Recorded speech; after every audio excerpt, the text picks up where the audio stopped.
एक जंगल में बहुत सारे पशु पक्षियों के बीच एक उल्लू भी रहता था। वो दिन भर सोता और रात को जागता रहता।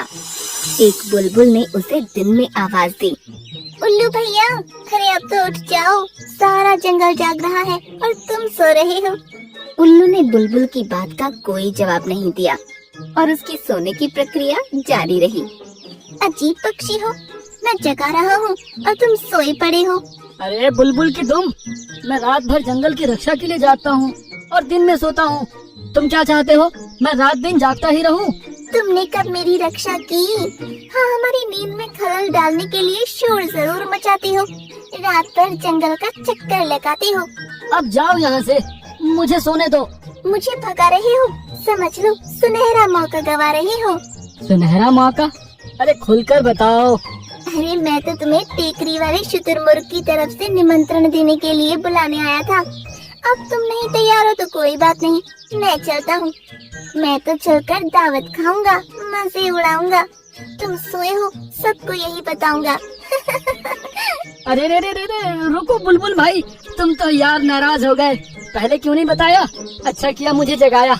अब तो मैं क्या, मेरी भूख भी जाग गई। नींद तो कब की भाग गई है। अच्छी बात है, उठो फिर उड़ो और पहुंच जाओ टेकरी पर। बड़े अच्छे अच्छे व्यंजन बने हैं। ठीक है, मैं चलता हूँ।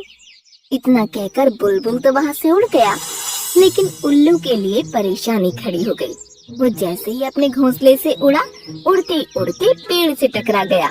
दरअसल दिन में उसे दिखाई नहीं पड़ रहा था। अरे मैं तो दावत खाने जा रहा था, ये पेड़ कहाँ से बीच में आ गया? आया तो आया, मुझसे ही टकरा गया। उल्लू वहाँ से उठा और फिर उड़कर चला। उड़ते उड़ते टेकरी तो नहीं मिली, वो बड़े पहाड़ से टकरा गया। अरे ये पहाड़ इतना बड़ा हो गया, लेकिन अक्ल एक पैसे की नहीं। इतने नेक काम करने के लिए जा रहा हूँ और ये मुझसे ही टकरा गया। अरे कोई इसे समझाए, मेरे रास्ते से हटाए। अरे उल्लू के तुम, ये भी नहीं समझे तुम? रास्ते में पहाड़ नहीं, तुम आ गए। वो तो अपनी जगह पर खड़ा है, तुम ही अक्ल के दुश्मन हो। अरे भैया, 2 बार टक्कर खा चुका हूँ। ये दावत तो बड़ी महंगी दिख रही है। टेकरी का रास्ता किधर है बता दो, हो सके तो वहाँ तक पहुँचा दो। देखो भैया, तुम इस दिशा में कहाँ जाओगे? आगे जाकर क्या नदी में गोते खाओगे? मैं तो दावत खाकर आ रहा हूँ, अपने घर जा रहा हूँ। मुझे अब लौटकर नहीं चलना है, तुम्हारे साथ उल्लू नहीं बनना है। तुम एक काम करो, इधर पूरब दिशा में सीधे चले जाओ, जाकर टोकरी पर दावत का मजा उड़ाओ। कौवे के कहने पर उल्लू पूरब की दिशा की ओर उड़ने लगा। वो बड़ी देर तक उड़ता रहा। नीचे उसे कुछ आवाज सुनाई पड़ी। वो तेजी से नीचे उतर गया और वो क्या, नदी के पानी में गिर गया। एक कछुआ निकलकर बाहर आया और उल्लू की हालत देखकर फरमाया, उल्लू भाई, ये क्या गजब ढा रहे हो? पक्षी होकर नदी में गोता लगा रहे हो? भैया मैं तो इसे टेकरी समझकर दावत खाने नीचे आया था। एक कौवे ने मुझे यही रास्ता दिखलाया था। अरे उल्लू भाई, इस कौवे ने तुम्हें मूर्ख बनाया है, तुम्हें गलत रास्ता बताया है। ये भी सब समझ सकते हैं कि उल्लू को उल्लू बनाया है। कबूतरी मंजरी आज बड़ी बेसब्री से अपने अंडों को निहार रही थी। उसे नन्हे मुन्ने बच्चों का इंतजार था। एक रंजन तोता भी पास में बैठकर मंजरी की खुशी को परख रहा था। एक अंडा फूट गया और एक सुंदर बच्ची बाहर आ गई। आओ आओ गुड़िया, स्वागत है, बड़ी प्यारी तुम्हारी रंगत है। कुछ देर बाद दूसरा अंडा भी फूटा, तब उसमें से एक दुबला पतला और काले रंग का एक बच्चा बाहर आ गया। मंजरी को भी आश्चर्य हुआ, लेकिन माँ के लिए सब बच्चे प्यारे होते हैं। आओ आओ राजा, तुम्हारा स्वागत है। पहले बहना आई, फिर भाई को लाई। मंजूरी बहन, खुशी की घड़ी आई है, बधाई हो बधाई। दिल से धन्यवाद भाई। इतने में कबूतर गोगा भी आ गया। बच्चे को देखकर तो वह खुश हो गया, लेकिन बच्चे के काले रंग और कमजोरी को देखकर वह मुंह बिचकाने लगा। अरे मंजूरी, ये काला कमजोर बच्चा कहाँ से ले आई? यह क्या कह रहे हो? यह सांवला सलोना हमारा ही बेटा है। खबरदार जो इसके बारे में ऐसी वैसी बात कही। इसका नाम मैंने राजा रखा है। अरे मंजूरी, हम दोनों कैसे हैं और ये कैसा है? मेरे समझ में नहीं आ रहा ये ऐसा क्यों है। क्या हुआ, जो भी है जैसा भी है, हमारा अपना बेटा है। इसके मुखड़े की बनावट मुझे बहुत अच्छी लगती है। यह बड़ा होकर बांका कबूतर बनेगा। इसकी चोंच भी बड़ी प्यारी है। तुम्हारी सोच बड़ी प्यारी है। माँ की सोच ऐसी ही होती है।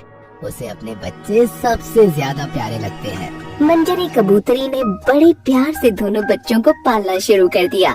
दोनों बच्चे कुछ बड़े हो गए थे और आसपास के चिड़िया के बच्चों से घुलना मिलना चाहते थे। दूसरे पक्षी राजा को बड़ी हे दृष्टि से देखने लगे और मजाक उड़ाने लगे। बहना कितनी सुंदर है, भाई पूरा बंदर है। पतलू पहलवान घर में बैठा करो, बाहर चलोगे गिर जाओगे, धूप में काला जामुन नजर आओगे। मेरे राजा भैया को कुछ मत कहो, वह तुम सबसे अच्छा है। वाह रे राजा भैया, दिखे टूटा दरवाजा और नाम रख दिया राजा।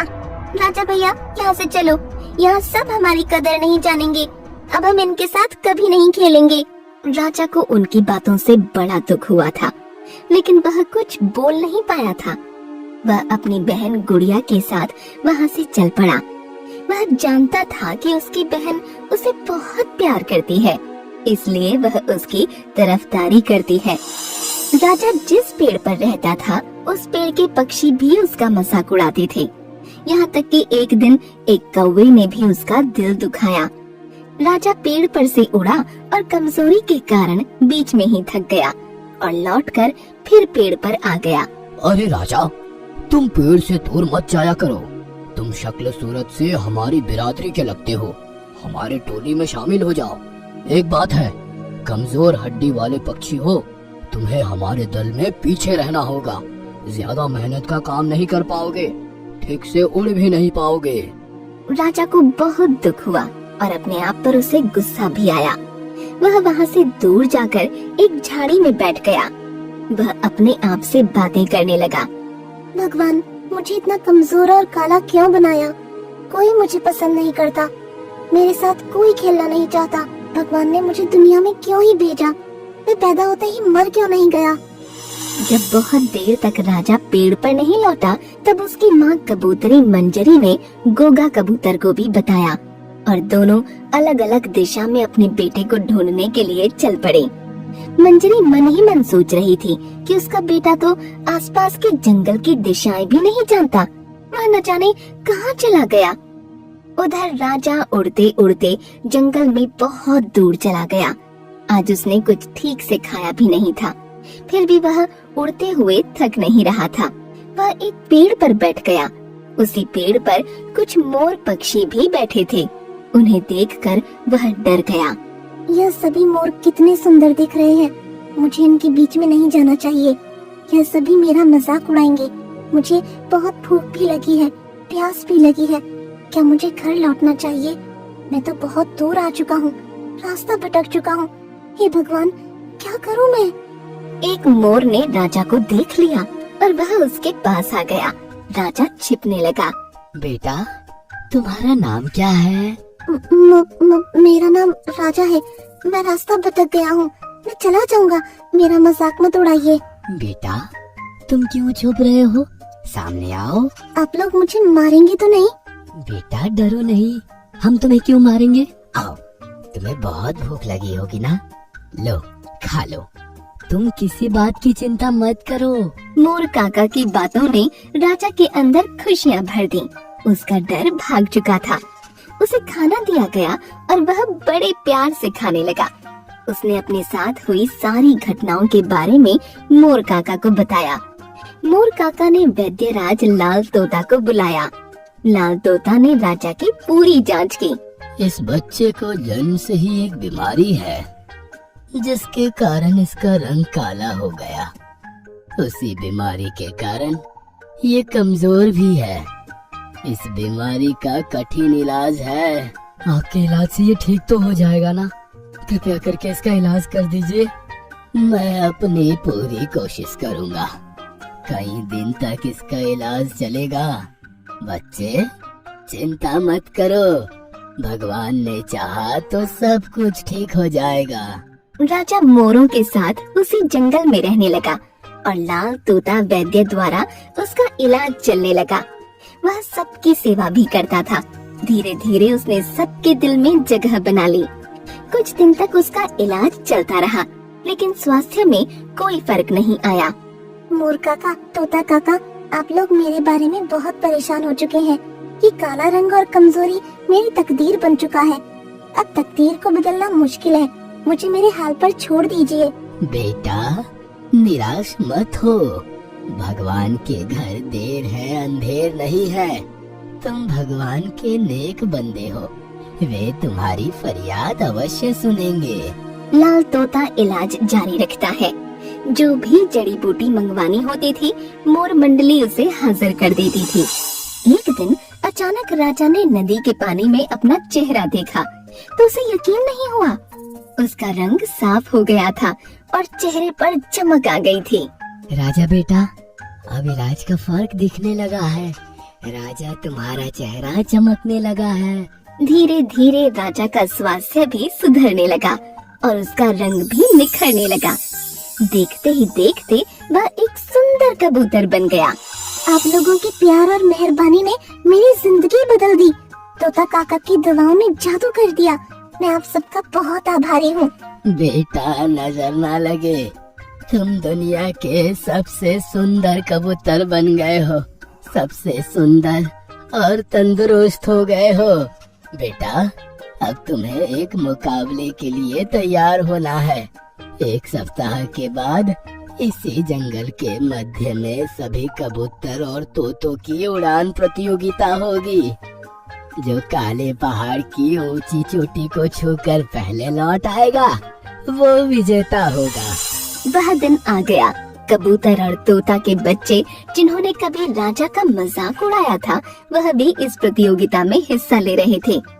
राजा के सुंदर व्यक्तित्व के कारण उसको कोई नहीं पहचान पा रहा था। प्रतियोगिता शुरू हो गई और राजा तीर की तरह आगे बढ़ने लगा। वह सबसे आगे उड़ रहा था। इतने में एक बाज कहीं से उड़ता हुआ आ गया और उसने राजा पर हमला कर दिया। राजा भी इससे लड़ गया। राजा की शक्ति के आगे बाज परास्त हो गया और भाग गया। इस बीच बहुत सारे पक्षी उड़ते हुए आगे निकल गए थे। राजा ने फिर से उड़ान भरी और देखते ही देखते वह काली पहाड़ी की चोटी पर पहुंचकर उसे स्पर्श करके लौटने लगा। अब भी उसके आगे कुछ पक्षी उड़ रहे थे। राजा ने अपना पैंतरा बदला और देखते ही देखते सबसे आगे निकलकर विजेता बन गया। मोर काका ने उसका स्वागत किया। इसी बीच राजा ने अपनी माँ और पिता को देख लिया। वह दौड़कर उनके पास पहुँच गया। माँ, बाबूजी, आप लोगों ने मुझे पहचाना नहीं? मैं आपका राजा हूँ। राजा की माँ और पिता की आंखों में खुशी के आंसू छनछना पड़े। मेरे बेटा राजा, मेरे पास आजा। माँ मंजरी ने बड़े ही प्यार और ममता के साथ अपने राजा बेटा को अपने पास ले लिया। पिता गोगा कबूतर का स्नेह उमड़ पड़ा था। उसी समय चारों तरफ खुशी की बहार आ गई।